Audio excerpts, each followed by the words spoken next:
श्री राधा कृष्ण। श्री हरिवल्लभ भक्तों में आ जाते हैं श्री चित्रकेतु जी। शूरसेन देश में प्राचीन समय में चित्रकेतु नाम के एक राजा थे। राजा की बहुत सी रानियां थी, परंतु उनकी किसी रानी की कोई संतान नहीं थी। वंश नष्ट हो जाएगा, इस चिंता से राजा को ठीक से निद्रा तक नहीं आती थी। एक बार अंगिरा ऋषि उनके यहाँ पधारे।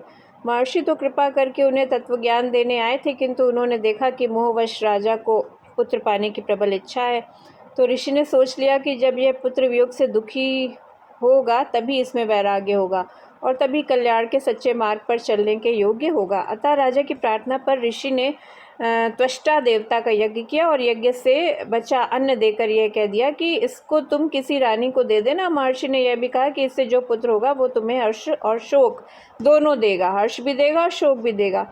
तो उस अन्न को खाकर राजा की रानी गर्भवती हुई, उसके पुत्र हुआ। राजा और प्रजा दोनों का अपार हर्ष हुआ। अब पुत्र स्नेहवश राजा उसी रानी से अनुराग करने लगा। राजा की उपेक्षा से उनकी दूसरी रानियों के मन में डाह उत्पन्न हो गया। सब ने मिलकर उस नवजात बालक को एक दिन विष दे दिया, जिसके कारण बच्चा मर गया।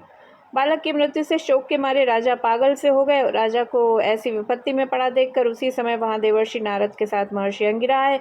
वो राजा के मृत बालक को के पास पड़े देख समझाने लगे। राजन, तुम जिसके लिए इतने दुखी हो रहे हो वो तुम्हारा कौन है? इस जन्म से पहले वो तुम्हारा कौन था और अब आगे ये तुम्हारा कौन रहेगा? ये पिता पुत्र का संबंध कल्पित है। ये शरीर न जन्म के पूर्व थे न मृत्यु के पश्चात रहेंगे, अतः तुम इनके लिए शोक मत करो।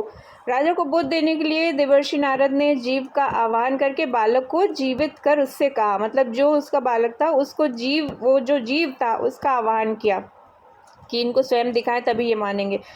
तो उसका आह्वान किया और जीवित कर उससे कहा, उसका आह्वान किया तो वो बालक जो मृत बालक था वो आया और उससे देवर्षि नारद ने कहा, जीवात्मन देखो, ये तुम्हारे माता पिता बंधु बांधव तुम्हारे लिए व्याकुल हो रहे हैं, तुम इनके पास क्यों नहीं रहते? तो जीवात्मा ने कहा, ये किस किस जन्म में मेरे माता पिता हुए थे? मैं तो अपने कर्मों का फल भोगने के लिए देवता, मनुष्य, पशु, पक्षी आदि योनियों में अनंत काल से जन्म लेता आ रहा हूँ। सभी जीव परस्पर कभी पिता, कभी पुत्र, कभी मित्र, कभी शत्रु बनते हैं। ये लोग मुझे अपना पुत्र मानकर रोते क्यों हैं? शत्रु मानकर प्रसन्न क्यों नहीं होते? आत्मा तो कभी मरता नहीं, वो नित्य है और शरीर नित्य है ही नहीं है, फिर ये लोग क्यों व्यर्थ रो रहे हैं? राजपुत्र का जीवात्मा इतना कहकर चला गया, उसकी बातों से सबका मोह दूर हो गया। मृतक का अंत्येष्टि संस्कार करके राजा शांत हो गए।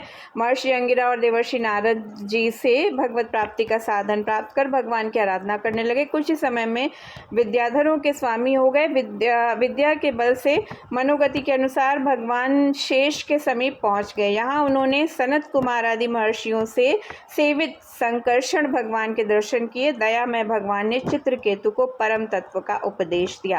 कालांतर में यही चित्रकेतु भगवती पार्वती जी की अवज्ञा करने के कारण त्वष्टा के यज्ञ में दक्षिणाग्नि से वृत्रासुर के रूप में प्रकट हुए। तो जो चित्रकेतु जी हैं, हरिवल्लभ भक्तों में इनको स्थान दिया गया है। जय श्री राधा कृष्ण।